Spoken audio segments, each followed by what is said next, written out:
아침이면 어김없이 펼쳐지는 전쟁이 오늘도 어김없이 재개됩니다. 장호진, 너 그럴 때가 아니야. 빨리 밥 안 먹으면 유치원 버스 놓친다니까. 그만 보고 이리로 와. 얼른. 아내의 엄포에도 아이의 시선은 좀처럼 TV를 벗어나지 못하더군요. 저게 그렇게 재밌을까요? 하긴 저도 어렸을 때는 그랬죠. 엄마가 TV 그만 보고 학교 갈 준비하라 그래도 그 말을 제대로 들어본 적이 없으니까요. 이런 걸 유전이라고 그러는 거겠죠. 덕분에 엄마의 속이 바짝 타들어가겠지만 그 광경을 지켜보는 제 마음은 그저 재미있기만 합니다. 보나마나 입가에 미소가 한껏 새겨졌을 거란 건 굳이 거울을 보지 않아도 알 일입니다. 아내의 눈에 그게 포착된 모양이더군요. 재밌어요? 자기가 좀 뭐라 그래요. 매번 유치원 지각하는 거 알면서 이럴 때 보면 나만 속 타지. 흥. 아무래도 아내가 삐지려나 봅니다. 안 되죠. 보나마나 그 불똥 저한테 쏟아질 게 뻔한데요. 이럴 때면 뭐라도 하는 신용을 해야 하는 게 맞지요. 저도 눈치라는 게 있으니 말입니다. 아들 지금 와서 밥 먹으면 아빠가 저녁에 들어올 때 장난감 기차 사올 텐데. 효과는 즉각적이었습니다. 진짜? 나 토마스 기차 파란 거 사주는 거지? 제가 고개를 끄덕이자 아들이 바로 식탁 앞으로 달려오더군요. 아내의 표정이 그리 고가운 건 아니었지만 그래도 애 밥을 먹일 수 있으니 못 이기는 척 받아주었답니다. 그렇게 전쟁 같은 아침 식사를 마치고 나서야 비로소 아이가 집을 나설 수 있었습니다. 아들의 손을 잡고 아파트 앞에서 유치원 버스를 기다리는데 아니나 다를까 같은 유치원 학부모인 여자들의 인사가 쏟아집니다. 우리 호진이 오늘도 아빠랑 나왔네. 안녕하세요. 네, 안녕하세요. 호진이 아빠는 어찌 그리 자상한지 몰라. 우리 남편이 호진 아빠 반에 반만 따라갔어도 내가 매일 10초 반상을 차렸다니까. 에이, 언니, 그건 아니다. 언니가 무슨 10초 반상. 있는 반찬도 안 꺼내면서. 그거야. 너 호진이 아빠 앞에서 그럴래? 이걸 확. 이것 봐, 이것 봐. 아침마다 겪는 일이지만 그럴 때마다 쑥스러운 건 어쩔 수가 없습니다. 다른 집은 다들 엄마가 아이 배웅을 나오지만 저희 집은 제가 하거든요. 그러다 보니 다른 유치원 친구 엄마들을 매번 만나게 되는데 그때마다 제 칭찬을 해주니 제가 쑥스러워 못 견디겠더라고요. 그래도 이 일을 포기할 수는 없답니다. 저한테 하루 중 가장 즐거운 시간이니까요.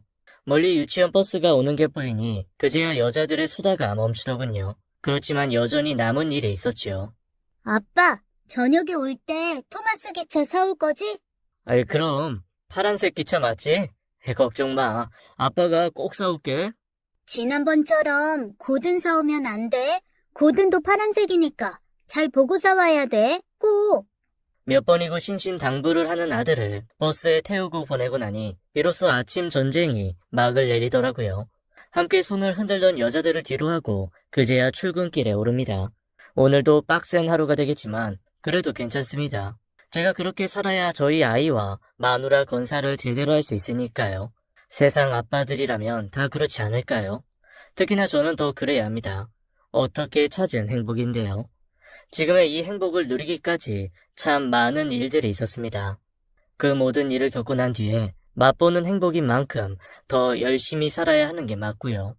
지금부터 제가 누구보다 더 열심히 살아야 하는 이유에 대해서 말씀드릴까 합니다. 안녕하세요. 전 40대 중반의 평범한 남자입니다. 아직 초등학교도 못 간 아이 하나와 저보다 12살 더 어린 아내를 건사하고 사는 그런 남자랍니다. 다른 친구들은 애들 대학에 보낸다거나 혹은 군대에 보낸다는 놈도 있지만 전 아직 애가 초등학교에도 못 간 처지입니다. 가끔 친구 놈들이 우스갯소리로 애 대학 보낼 때면 환갑이니 어쩌니 하며 놀리지만 그게 절 부러워해서 그런다는 걸 왜 모를까요? 애를 키워보신 분들은 알겠지만 이 또래 애들을 키울 때 가장 행복하지 않습니까? 그러니 부러워서 그러는 거지요. 저도 잘 압니다. 다만 가끔씩 저를 우울하게 만드는 거라면 지금은 소식도 모르는 첫째 애가 문득 떠오르는 순간입니다. 이제 그놈이 고등학생이겠군요. 어떻게 컸을까요? 작정하고 찾는다면 이 좁은 대한민국에서 못 찾을 일도 아니지만 그러고 싶지 않아요. 괜히 소식을 알게 되고 모습을 보게 되면 마음만 더 쓰릴 게 뻔하거든요. 그래서 문득 그 아이 생각이 날 때면 기를 쓰고 생각을 떨치려 애쓰지만 그게 쉽지는 않더라고요. 그래서 더욱 그 여자가 얄밉고 화가 납니다. 도대체 왜 그랬는지 아무리 생각해도 이해가 안 가기 때문이겠죠. 천사의 탈을 쓴 악마라는 건 바로 그 여자를 가리키는 말일 겁니다. 처음 그 여자를 만났을 때 두근거렸던 제 마음을 떠올리면 그래서 더 괘씸해집니다. 그녀는 저희 회사 근처에 있던 한 카페에서 일하던 친구였어요. 나이는 20대 중반쯤 되어 보였고 그 카페 사장이 아는 동생이라고 그랬었지요.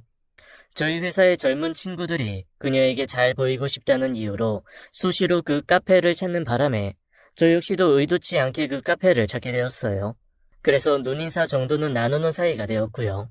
그렇다고 해서 제가 젊은 친구들처럼 흑심을 품었던 건 아닙니다. 저도 염치란 게 있지요.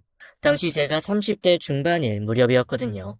대학 시절 행정고시를 준비하다 거듭 실패를 경험하고 방향을 전환해 세무사 시험을 쳤는데 운 좋게 시험에 합격해 세무사 법인에 들어가서 일을 할 때였습니다. 평소 시험 준비에만 매달렸으니 연애란 건 꿈도 꾸지 못했답니다. 그렇게 32살의 세무사가 되고 나서도 일을 배우느라 연애할 시간이 없었고요. 엄마가 하루에도 몇 번씩 결혼 운운하며 저를 채근했어도 감히 결혼 따위 생각지도 못하는 상황이었어요. 물론 세무사란 직업이 나름 경쟁력이 있는 것이긴 해도 그래도 나이란 게 있잖아요. 게다가 제가 외모가 특출나거나 그런 것도 아니었고요. 솔직히 외모로만 놓고 보면 하위권인 그런 놈이었죠. 그런 제가 젊고 예쁜 20대 중반의 여자에게 흑심을 품는다는 건 말이 안 되니까요. 그런데 사람 인연이라는 게 참 묘하더라고요. 절대로 이어질 것 같지 않던 그녀와의 인연이 시작되는 일이 벌어졌거든요. 그날 한 거래처와 업무를 논의하다 꽤 스트레스를 받았었어요. 뭐 일이라는 게 다 그렇죠. 언제나 좋은 얼굴로 할 수는 없는 거니까요. 그래서 저녁 늦게까지 골머리를 싸매다 퇴근길 저희 회사 근처에 있는 포장마차를 들렀답니다. 제가 늦게까지 일을 할 때면 가끔씩 들러 우동을 먹기도 하고 때론 닭발에 소주 한 잔을 곁들이기도 하는 제 아지트 같은 곳이었답니다. 그날도 당연히 포장마차를 들러 소주 한 잔을 할 때였어요. 갑자기 시끄러운 소리가 들리더라고요. 아이 진짜 되게 튕기네. 그냥 술 한잔 하자는 건데 뭐 그리 정색을 하냐고. 싫다고 했잖아요. 그랬으면 그냥 가면 되는 거잖아요. 꼭 술집 마당같이 생겨서 에이 재수없어. 누가 너랑 마시지? 네 옆에 있는 예쁜 아가씨랑 마시겠다는데 왜 해방이야? 지금 뭐라고 했어요? 당장 사과해요. 대충 보니 한 무리의 남자들이 술을 마시다 같은 가게에서 술을 먹고 있던 여자들에게 찝적대는 모양이었습니다. 근데 그중 한 여자가 싫다고 거절하니 오히려 화를 내는 것 같더군요. 그리 드문 광경은 아닙니다. 그래도 저렇게 시비가 붙는 건 아니었지요. 그렇게 끝났다면 그저 흔히 보는 에피소드로 마무리됐을 텐데 남자가 술이 과했든지 그 시비를 계속 이어가지 뭡니까? 주변 사람들이 그 누구도 그 남자를 말리지 않으니 오히려 기세가 등등해져 여자들을 밀어붙이기까지 하더군요. 그러다 손이 올라가는 모습까지 보였답니다. 참 찌질하다 싶었는데 아무래도 여자들의 모습이 낯설어 보이지 않더군요. 자세히 보니 제가 다니던 그 카페의 여사장과 그녀였습니다. 그걸 알고서도 제가 끼어야 하는지 판단이 서지 않았지만 남자가 폭력적으로 변하는 걸 보면서도 모른 채 할 수는 없더라고요. 결국 제가 나서고 말았습니다. 사실 그날 클라이언트의 말도 안 되는 똥꼬집에 이미 감정이 좀 상해버린 탓도 있었나 봐요. 술도 많이 드셨나 본데 그만하시죠. 괜히 이러다 창피당하면 어쩌려고. 뭔데? 넌 뭔데 끼고 지랄이야? 말이 거칠더군요. 안 그래도 기분이 그랬는데 갑자기 반말을 들으니 저도 몰래 욱하지 뭡니까? 나? 뭐냐고? 뭐긴 술 먹는 사람. 그러는 넌 뭔데? 그전까지는 공손하던 제가 갑자기 반말로 나오자 순간 움찔하대요. 하긴 제가 그리 착한 인상은 아닙니다. 특별히 운동을 하고 그런 건 아니지만 원래 인상 자체가 곱지 않은 데다 키도 제법 크고 몸도 단단한 축이어서 이럴 때면 그 덕을 보는 타입이었답니다. 덕분에 그 취객의 친구들이 와서 그 사람을 만류하더군요. 유유상종이라더니 친구들도 딱 그놈 같더라고요. 힘없는 여자들에게 뭐라 할 때는 그냥 보고만 있더니 덩치 큰 남자와 시비가 붙으려 하니 비로소 사과를 하는 꼴이라니. 그렇게 취객과 그 일행이 물러가자 비로소 카페 사장이 감사를 표했습니다. 세무사님 맞으시죠? 감사해요. 세무사님 아니었으면 귀찮을 뻔했어요. 아닙니다.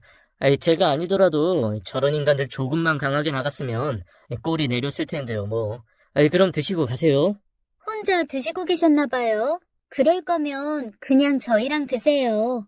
세무사님 계시면 저런 인간들 다시 달라붙지 않을 것 같아서요. 두어 번 만류했음에도 이어지는 요청에 결국 합석을 하게 되었습니다. 그렇게 그녀와의 인연이 시작되었습니다. 나이는 저보다 8살이 어리더군요. 대학을 졸업하고 취직 준비를 하다 시간이 나서 카페 사장을 돕고 있다던 그녀였습니다. 그냥 스쳐가는 2년 2개건이 했는데 그게 이상하게 흘렀습니다.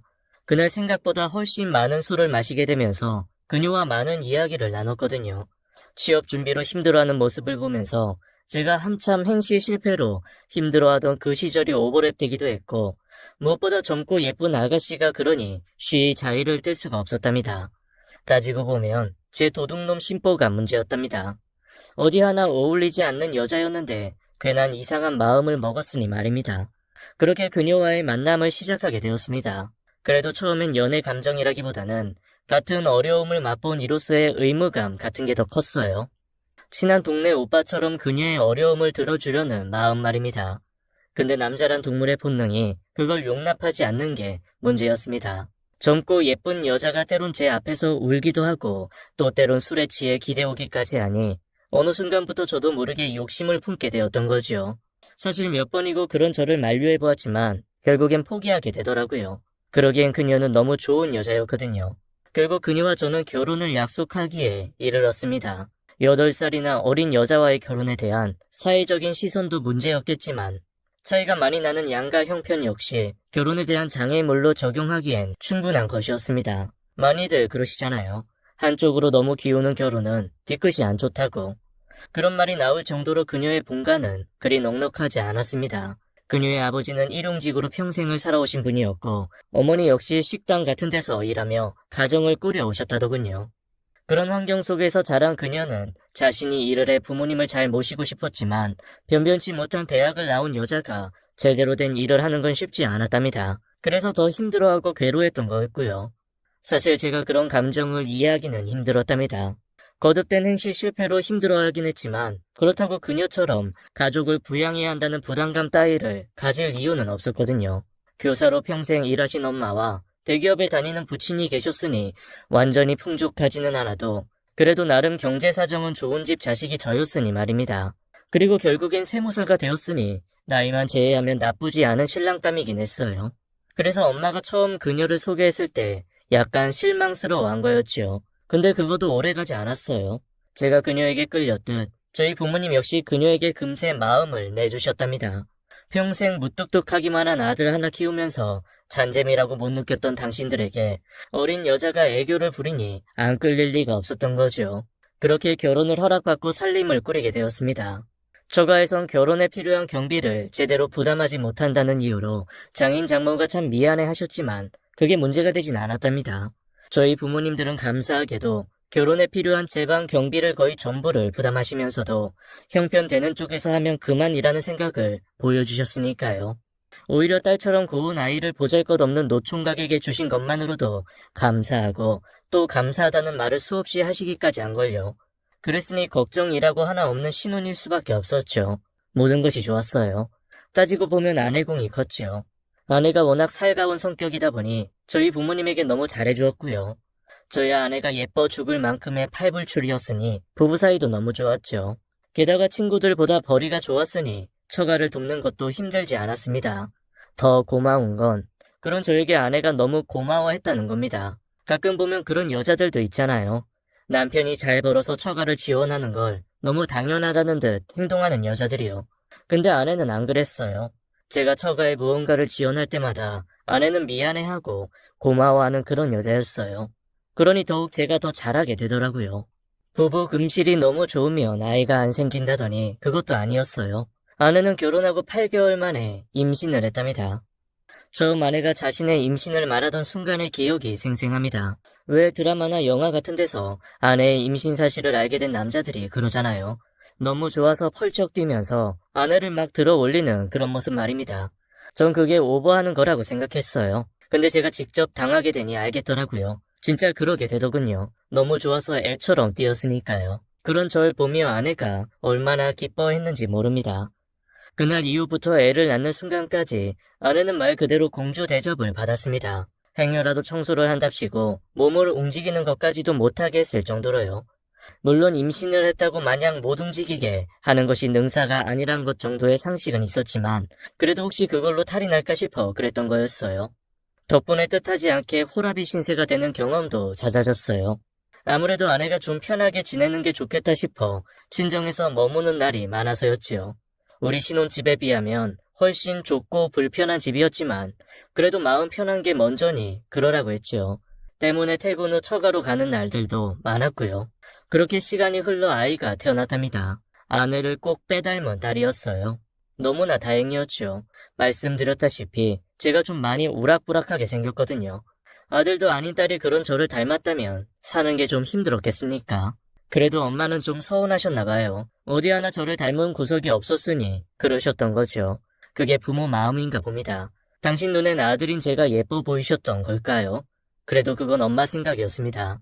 저는 저를 하나도 닮지 않은 딸이 그렇게 예쁠 수가 없었거든요. 딸이 생기고 나니 진짜 생활이 달라지더군요. 그전에는 그래도 가끔 퇴근 후에 친구도 만나고 거래처 사장과의 술자리도 하던 저였지만 딸이 생기고 나니 그럴 마음 자체가 안 생기더라고요. 당연하죠. 딸의 일거수일투족을 보는 일만큼 재미있는 일이 없었으니까요. 덕분에 저는 퇴근 알람이 울리는 순간이면 누구보다 먼저 사무실을 나가는 사람이 되었답니다. 동료들이 놀려도 아무 상관없었어요. 그만큼 딸을 사랑했으니까요. 스스로 세상에서 가장 행복한 사람이 저라고 생각하며 사는 날이 4년여 가까이 이어졌어요. 그러던 때였습니다.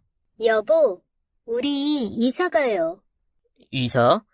아이, 갑자기 웬 이사? 왜, 여기 불편해? 아니, 꼭 그런 건 아닌데. 근데 왜 이사를 가자고 그래? 사실 이사를 갈 이유가 없었습니다. 부모님이 지원해주신 덕에 마련한 아파트는 여러모로 편했거든요.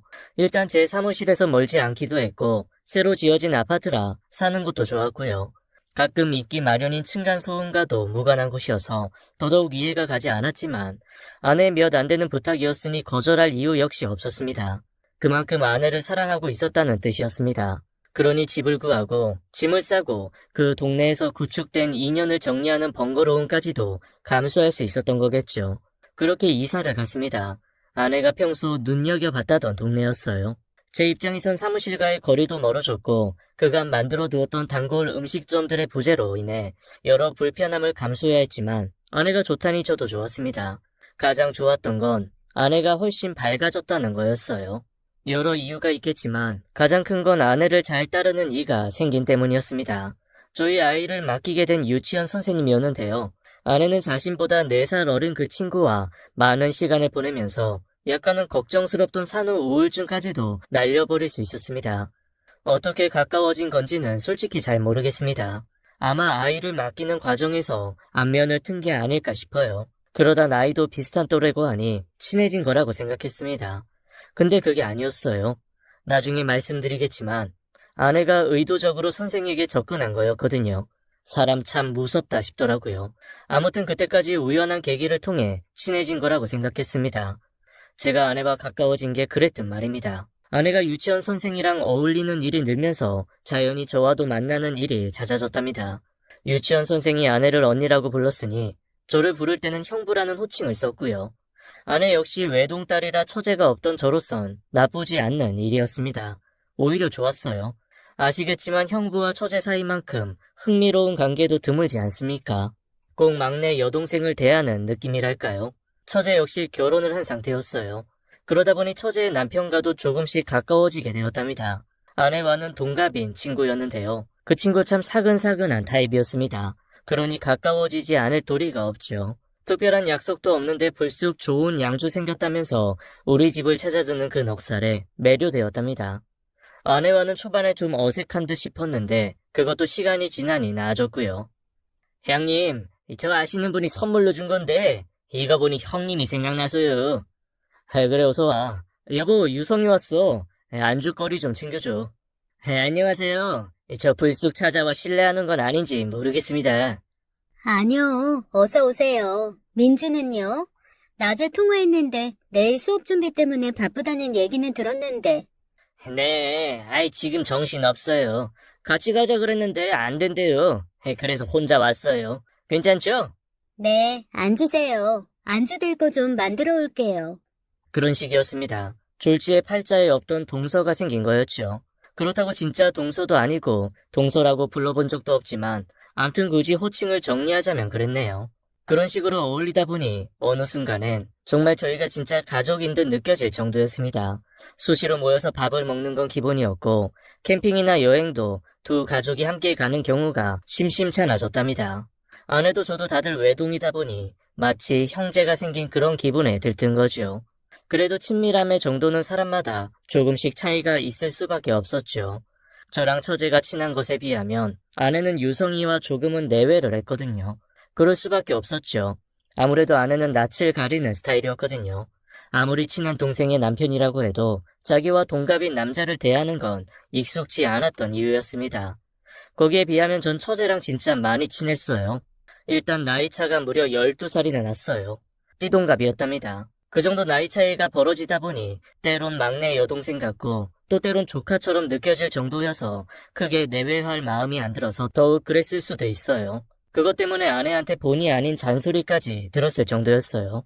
자기, 민주랑 너무 가까운 거 아니야? 그런가? 난 잘 모르겠는데.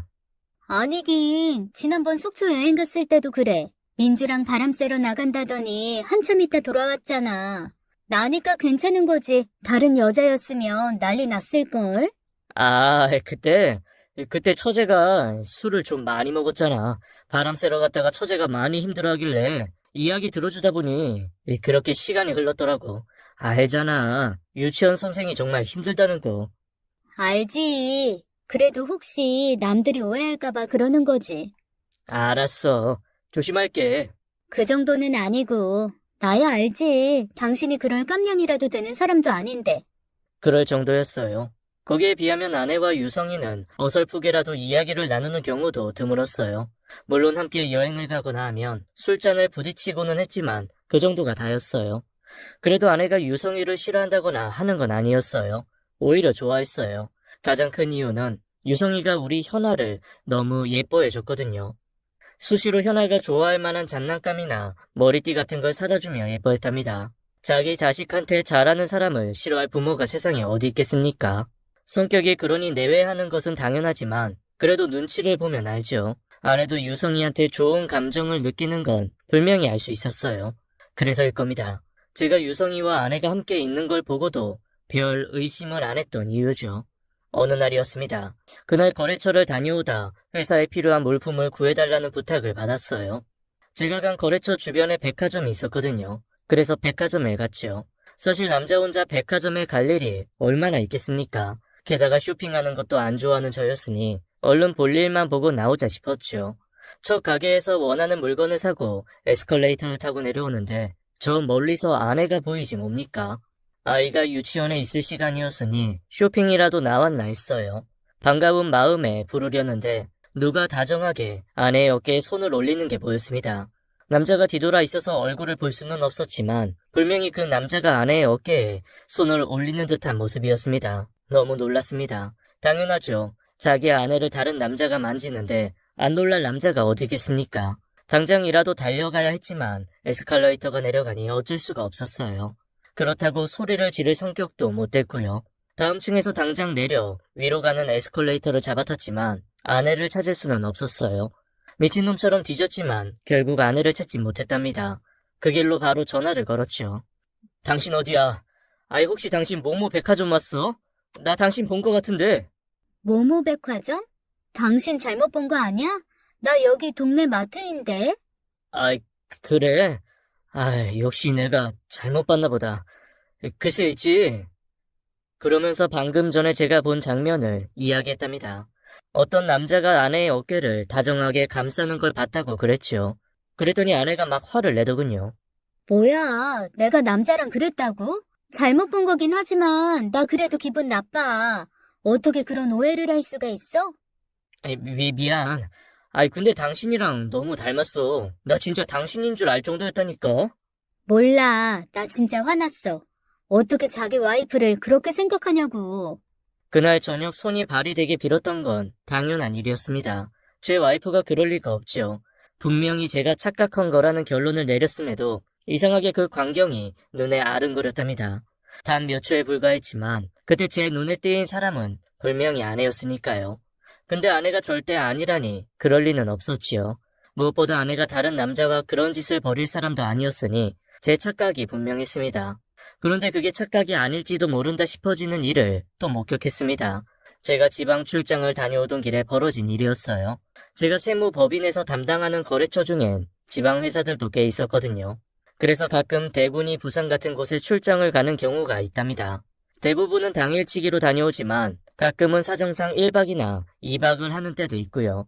그때도 그랬습니다. 원래는 이틀 예정으로 다녀오려던 길이었습니다. 근데 생각보다 일이 수월하게 풀려 하루 만에 일을 다 해버린 거죠. 거래처 임원분이 지방까지 왔으니 맛있는 것도 먹고 술도 한잔하고 가라며 잡는 걸 간신히 뿌리치고 복귀했답니다. 현아가 너무 보고 싶어서였죠. 그 자그마한 것이 아빠가 보고 싶다면서 전화기에 대고 옹알거리니 안 갈 수가 없었거든요. 물론 그 시간에 돌아간다고 해도 애저녁에 잠자고 있을 거라는 걸 모르지 않지만 그래도 자는 얼굴이라도 보려고 서둘러 기차를 타고 서울로 왔습니다. 집 앞에 오니 거의 11시가 가까워졌더군요. 택시 기사님에게 딸 자랑해가며 집으로 가는 길이었습니다. 집 근처 대로변을 지나고 있었는데 낯익은 여자가 남자와 손을 잡고 걸어가더군요. 무심코 지나치다 뭔가 이상해서 뒤를 돌아보았습니다. 택시가 스쳐 지나다 보니 얼굴을 자세히 볼 순 없었지만 아무래도 아내 같았습니다. 사실 말이 안 되죠. 아내가 그 늦은 시간에 밖에 나와 있을 리도 없고 설령 그렇다 치더라도 남자와 손을 잡고 거리를 지난다는 건 더 말이 안 되니까요. 너무 피곤해서 잘못 봤나 하며 집으로 들어갔습니다. 집엔 불이 다 꺼져 있었습니다. 벌써 자나 싶어 안방을 보니 아내는 없고 현아만 새근새근 자고 있었습니다. 화장실에 베란다까지 보았지만 역시 아내는 없었어요. 이상하더군요. 순간 방금 전 택시에서 스치며 보았던 그 모습이 떠올랐답니다. 아닐 거라고 생각했지만 상황이 이러니 제가 착각을 한 게 아닐지도 모른다 싶었고요. 결국 전화를 걸었습니다. 당신 어디야? 생뚱맞게 무슨 소리를 하는 거야? 당연히 집이지. 눈치 빠른 남자라면 거기서 더 떠보았을 수도 있었을 겁니다. 아내에 대한 믿음이 절대적이지 않았다면 함정을 팔 수도 있었겠지요. 근데 저는 둘 중에 하나도 해당되지 않는 남자였습니다. 나 지금 집이야. 당신 없는데? 순간 전화기에서 목소리가 사라졌습니다. 당황해서 말조차 안 나왔다는 뜻이었을 겁니다. 잠시 후 아내의 떨리는 목소리가 들렸습니다. 당신 내일 온다고 그랬잖아. 당신이랑 현아 보고 싶어서 빨리 끝내고 밤차 타고 왔어. 그런데 와보니까 당신이 없잖아. 당신 걱정할까봐. 갑자기 맥주 한잔 하고 싶어서 맥주 사러 편의점 나왔어. 그런데 왜 집이라고 그래? 왜긴, 이 시간에 편의점 갔다 그러면 보나마나 잔소리할 테니까. 기다려, 금방 들어갈게. 잠시 후 아내가 들어왔답니다. 손에 비닐봉지를 들고서 말입니다. 오면 온다 그러지. 조금은 화난 듯한 표정이었어요. 화를 내야 할 사람은 아내가 아닌 저였지만 말입니다. 그것도 잠시 아내는 곧 미소를 찾았습니다. 우리 신랑 오니까 좋네. 이리 와, 맥주 사왔어. 그렇게 얼렁뚱땅 넘어가더군요. 생각해보면 전 진짜 바보였습니다. 평범한 남자라면 아내의 거짓말을 따져 묻는 게 정상이었을 겁니다. 무엇보다 방금 전 택시에서 아내처럼 보이는 여자가 남자 손을 잡고 걸어가는 걸 본 직후였으니 화를 내든 진위를 파악하던 했어야 했지요. 그러나 전 아무것도 하지 않았습니다. 그저 아내와 맥주를 하며 한밤의 에피소드를 안주 삼기만 했거든요. 그만큼 아내를 사랑했고 그 사랑의 크기만큼 믿음도 컸기 때문이었어요. 말이 안 되지만 전 아내와 남자와 손을 잡고 있는 장면을 직접 목격했대도 아내의 부정을 의심하지 않았을지도 모릅니다. 그만큼 아내를 믿었다는 뜻이에요. 그러나 그 사건이 완전히 무의미했던 건 아니었답니다. 그 전까지 아내에 대한 믿음이 절대적이었다면 그날 이후 조금씩 그 믿음이 흔들린 것만은 분명했기 때문이었어요. 그리고 마침내 그 믿음이 뿌리째 흔들리는 사건이 발생하고야 말았습니다. 자기야, 우리 다음 주에 순천 가자. 시간 괜찮지? 아이, 순천? 거긴 왜? 거기서 축제한대. 민준애랑 함께 가. 순천 갔다가 여수 가서 맛있는 것도 먹고 오게. 현아는 엄마가 봐준대. 아이, 그럴까? 아이, 그래, 그러자. 요새 바빠서 여행도 못 갔는데 잘 됐네. 평소에도 처제 부부와 함께 여행을 다녀오곤 했으니 이상할 것도 없었습니다. 즐거운 마음으로 관광도 하고 신나게 놀았습니다. 게다가 현아까지 장모님이 맡아준 터라 더 부담이 없었답니다. 그래서일 거예요. 평소보다 술을 더 많이 마셨던 이유였어요. 제가 술을 그렇게 즐기는 타입은 아닙니다. 체질적으로 술이 잘 받는 타입이 아니라서요. 근데 좋은 사람들과 함께 하는 술자리를 마다하는 사람도 아닙니다. 그래서 많이 마셨어요. 밖에서 마시고 온 걸로 모자라 펜션에서도 부어라 마셔라 했죠. 여보, 들어가서 자. 어느 순간 도저히 몸을 가눌 수 없어 소파에 몸을 뉘었나 보더군요. 아내 최근에도 몸을 움직일 수가 없으니 그 자리에 뻗어버렸고요. 결국 누군가의 부축으로 방으로 옮겨졌답니다. 저를 옮긴 사람은 유성이었겠죠. 그렇게 푹 자나 있는데 어느 순간 너무 오바이트가 쏠려 잠에서 깼습니다. 급히 화장실로 가려고 밖으로 뛰어나오다 이상한 걸 봤습니다. 사실 정말로 본 건지는 모르겠습니다. 그만큼 술이 많이 취했고 오바이트 때문에 급히 움직이기도 했던 순간인지라 정확하지는 않아요. 그런 건 고려한다 해도 분명히 보긴 했어요. 제가 본 건 두 사람의 얼굴이 맞닿아 있는 장면이었습니다. 남녀가 키스를 하려면 그런 장면을 만들어내야 하는 거였고요. 갑작스런 제 등장에 두 사람의 얼굴이 떨어지는 것처럼 보였습니다. 그러나 전 그게 무엇인지를 채 파악하지도 못하고 화장실로 뛰어들어가서 요란스레 그날 먹은 음식을 개워내기에 급급했습니다. 그러고 있자니 아내가 화장실로 들어오더군요. 그럴 줄 알았어. 괜찮아? 아내가 등을 토닥여주는 통에 남아있던 토사물이 목젖을 때리고 말았습니다. 눈물이 핑 도는 그 느낌. 오바이트를 해보신 분은 알 겁니다. 그렇게 요란스레 고토를 하고 아내의 손에 이끌려 침대로 돌아갔습니다. 당연히 아내도 제 옆에 누워 잠을 청했고요. 다음날 아침 해장하란 처제의 말에 방을 나서면서도 속이 쓰려 죽겠다 싶대요. 그렇게 콩나물 듬뿍 얹은 라면을 먹는데 문득 어젯밤의 장면이 떠오르더라고요. 꿈인가 했습니다. 저희가 머문 펜션은 아내와 저, 유성이와 처제만 있는 공간이었습니다. 분명히 처제가 저보다 먼저 방으로 들어간 건 확실했습니다. 저희 넷 중 술이 가장 약한 건 처제였거든요. 그래서 이런 자리에선 언제나 가장 먼저 기권을 선언했고 어제도 그랬답니다. 그럼 남은 건 아내와 저, 그리고 유성이었습니다. 그러다 제가 방으로 들어갔고 남은 건 두 사람이었습니다. 그 말은 제가 본 두 사람, 그러니까 키스를 하는 듯 보였던 두 사람이 아내와 유성이었다는 뜻일 수밖에 없었던 거죠. 근데 그게 말이 안 되니 더욱 혼란스러웠습니다. 결국 제가 본 건 꿈이거나 그게 아니라면 술 때문에 빚어진 착각이었다는 소리죠. 그렇게 생각하고 싶었습니다. 그러나 이상하게 그게 꿈이 아닐 거란 생각이 자꾸 들더군요. 그렇다고 아내에게 물어볼 수는 없는 일이었습니다. 의심이라는 게 참 무섭더군요. 한번 고개를 치켜들고 나니 단 한순간도 그로부터 자유로울 수가 없었거든요. 머리로는 절대로 그럴 리 없다고 생각했지만 심장은 매분 매시간 그 의심에 죄어져 있어야만 했답니다. 그게 착각이기를 혹은 꿈이기를 얼마나 바랐는지 모릅니다. 근데 그게 아니더라고요. 그걸 확인시켜준 사람은 다름 아닌 처제였습니다. 계속되는 의심에 괴로워할 그쯤이었습니다. 그나마 바쁘게 일을 하는 통에 조금은 잊고 있었는데 어느 날 처제로부터 전화가 걸려왔답니다. 형부, 저예요. 바쁘시죠? 바쁘긴 맨날 그렇지. 왜 무슨 일인데? 얼굴을 볼 수는 없지만 전화상으로도 처제의 망설임이 느껴지는 듯 했습니다. 그렇게 망설이던 처제가 마침내 입을 떼었고요. 형부, 저녁에 저 잠깐만 볼 수 있어요? 목소리에서 전해지는 긴장감이 저를 거부할 수 없게 만들었답니다. 제가 처제랑 좋은 사이를 유지한 건 사실이지만 이렇게 단둘이 만나는 경우는 거의 유례가 없는 일이었거든요. 처제가 퇴근 시간에 맞춰 사무실 근처로 왔습니다. 아무래도 이야기를 하려는 눈치여서 조용한 카페로 향했어요. 놀라셨죠? 제가 뵙자고 해서. 놀랐다기보다는 좀 신기했어. 정말 무슨 일 있어? 여전히 망설이더군요.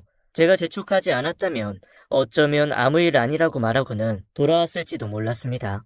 근데 이상하게 그런 기분이 들더라고요. 제가 몰아붙여야 처제의 입에서 무슨 얘기가 쏟아져 나올 거라는 그런 기분 말입니다. 이것 좀 보세요. 처제가 핸드폰을 내밀었답니다. 동영상을 재생시킨 상태로요. 근데 그게 이상했답니다. 보통 동영상이라면 풍경이나 사람을 찍어 놓아야 정상인데 그 동영상은 그런 게 아니라 누군가의 메신저 내용을 담아놓은 거였거든요.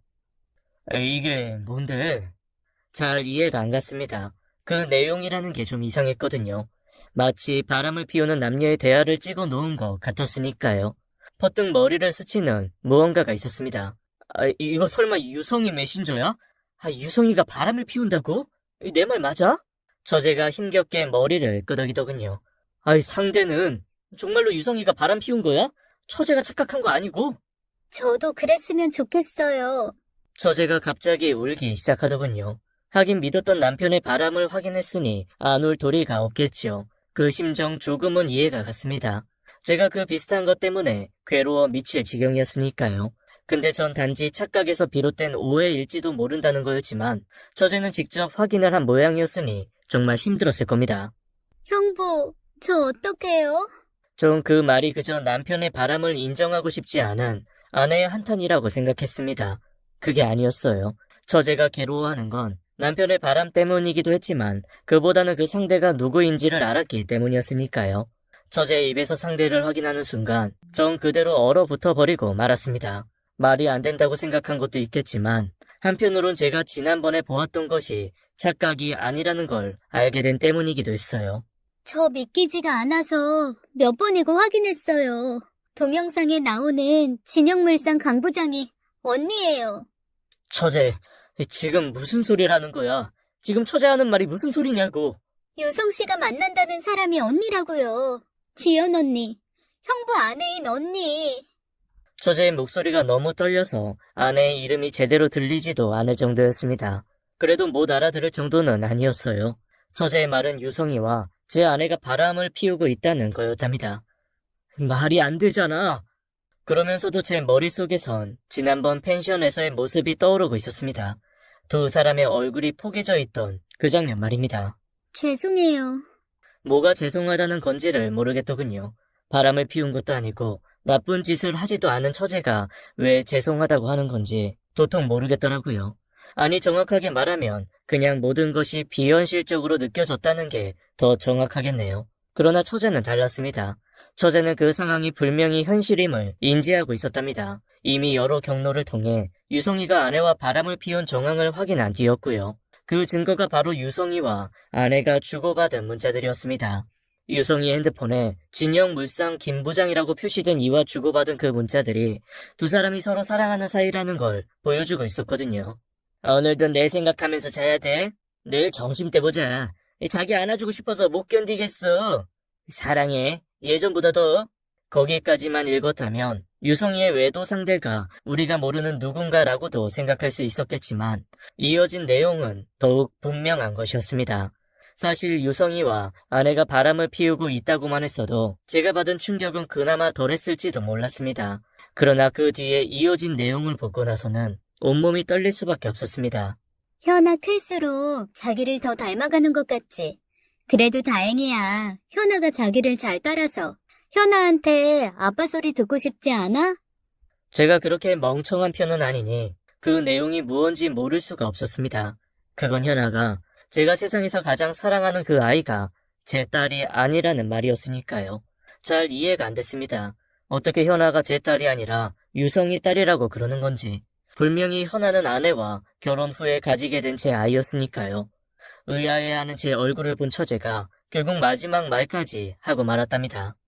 두 사람 예전부터 사귀던 사이였대요.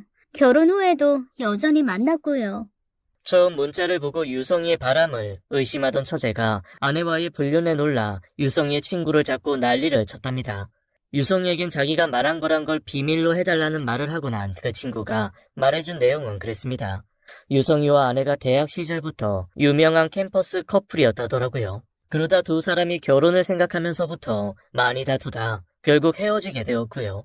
그런데 아내가 저와 결혼을 결정한 후 유성이에게 다시 연락을 해왔대요. 자세한 이유는 모르지만 그 자리에 친구라는 그 사람도 나갔기 때문에 아는 거라더군요. 그렇게 두 사람은 다시 시작했답니다. 정말 이해할 수가 없었습니다. 분명히 아내는 저를 사랑한다고 했습니다. 그러니 결혼을 한 것일 테고요. 그런 아내가 결혼을 얼마 남기지 않고 다시 유성이를, 그러니까 전 애인에게 연락을 했다는 게 상식적으로 이해가 가질 않았거든요. 그게 정말이야? 나 못 믿겠어. 그럴 이유가 없잖아. 내가 결혼 앞두고 아내에게 화를 낸 적도 없고 다툰 적도 없어. 오히려 아내가 힘들어할까봐 결혼 비용 대부분을 내가 내기도 했고. 근데 왜 유성이를? 그러니까 전 애인한테 연락을 하겠어. 처제 제대로 안 건 맞아? 죄송해요. 저도 사실 안 믿겨서 그 오빠한테 몇 번이고 확인했어요. 자세한 사정이야 모르지만 두 사람이 다시 만난 건 맞아요. 그리고 형부가 본 것처럼 그 이후 계속 만나왔고요. 그리고 현아가 차마 말을 더 못 잇더군요. 현아가 제 딸이 아니라 유성이의 딸이라는 건 두 사람이 넘지 말아야 할 선을 계속 넘었다는 뜻이었으니까요. 믿을 수 없었지만 믿을 수밖에 없었습니다. 처제는 모든 증거와 함께 직접 친구들의 입을 통해서 사실을 다 확인한 후 비로소 제게 말을 해줬으니까요.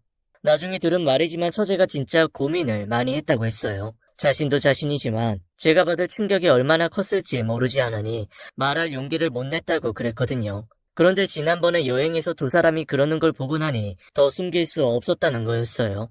그게 사실이었어? 처제도 그걸 봤다고? 그럼 그 여행이 그런 뜻이었어? 두 사람의 진짜 모습을 보기 위한 그런 거? 너무 놀랐습니다. 이미 여행 전에 처제는 모든 사실을 다 알고 있었던 거였어요. 그럼에도 아무렇지 않은 얼굴로 여행을 제안하고 그런 자리를 만들기까지 했던 거였고요. 처제 무섭다. 어떻게? 너무 놀랐어요. 어떻게 그런 생각을 할 수 있었을까 싶더군요. 그만큼 처제가 느낀 배신감이 컸던 거였어요. 죄송해요. 근데 확인하고 싶었어요. 이전에는 긴가민가 했지만 그때 보고 나니 더 분명해지더라고요. 형부한테는 죄송하지만 그래야만 했어요. 사실 제가 처제를 나무랄 형편은 아니었어요. 저보다 한참 어린 처제가 두 사람의 관계를 의심하고 그를 확인하기 위해 죽음보다 더한 진실을 확인할 때까지 전 그저 제 눈을 의심하고 제 머리를 못 믿어하는 나약함을 보여주기만 했으니까요. 정말로 미안한 건 저였어요. 그 고통을 오롯이 처제만 겪게 놓아둔 사람이었잖아요. 그러나 그때만 해도 그런 처제의 고통이 같이 아파할 정신이 없었답니다.